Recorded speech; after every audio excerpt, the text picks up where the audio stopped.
Tyres. Original equipment on Austin Healey's was 590 H15 Dunlop RS5. Here it is here. That's the original equipment cross-ply tyre. Now, these days, because we spend quite a bit of time cruising on dual carriageways and doing 60, 70 miles an hour for extended amounts of time, then a cross-ply isn't such an appropriate tyre for our modern roads. So, the standard equivalent in the day was a 165/15. Now, as you can see, they're smaller in diameter. So, although you get about the right width and things like that, and they're, you know, they work pretty well, it's a standard off-the-shelf tyre size that you can get from most garages, they are quite a different size. And that means when you look at the car from the side, the wheel arches are empty, your gearing's not quite right, your speedo's a bit out as well. And the car is inherently lower down, and you are in danger of those horrible speed bumps that people insist on putting on the road these days, which can cost you an exhaust pipe. So, out of the 165/15s available, Michelin make the best ones. There are other ones available I don't have here today, but that's the Michelin XAS. That's a sort of steady S-rated tyre, not a bad piece of kit. Not really up to a Healey. You want the XAS for a Healey. Michelin XAS, H-rated, 1965 asymmetric tyre, designed to enhance the handling of cars in that period. And out of the 165s, I would suggest that's by far the best one.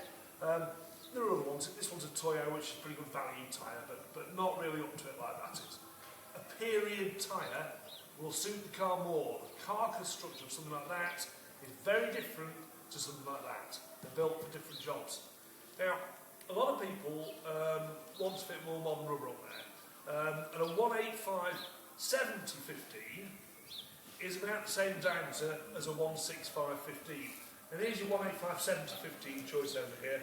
Michelin XAS, fantastic tyre, good all-round tyre for road use, and can handle track use as well. It won't get hot and fall apart.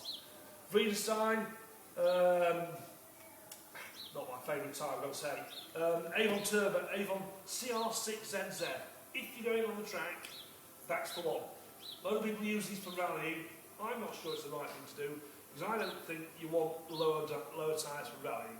You don't want to be lower down. I don't think you want to be making all the steering components work harder and making the car track. Stick to a more original tyre size. But that is a brilliant piece of kit, and on the track, the CR6NZ is fantastic. Now, as I've said, while we're looking at these tyres, that's the original tyre. There are plenty of tyres here. There are some really good tyres, but they're not the right size. And here's another tyre the right size. This is the one. So that's the original tyre size. And a lot of people wanted to fit a 185/15. That's a full profile 185 instead of 185/70. So there's one there, and it's closer in diameter, as you can see, but unfortunately, this is a Dunlop SP Sport. It's a brilliant tyre, brilliant for an E-type Jag, but unfortunately, they've rubbed their wings. And you do have problems fitting a standard 185/15. So Longstone Tyres, along with a few of the Healey factors, put in quite a bit of work looking for an appropriate radial tyre that's going to give you the right diameter. And that's it there. Again, it's Michelin XAS. Michelin XAS are brilliant. There's no doubt about it. That 1965 asymmetric carcass and tread pan makes a classic car of that period handle absolutely brilliantly. They're designed to do that. They're designed to complement this car. And they're pretty much the same diameter.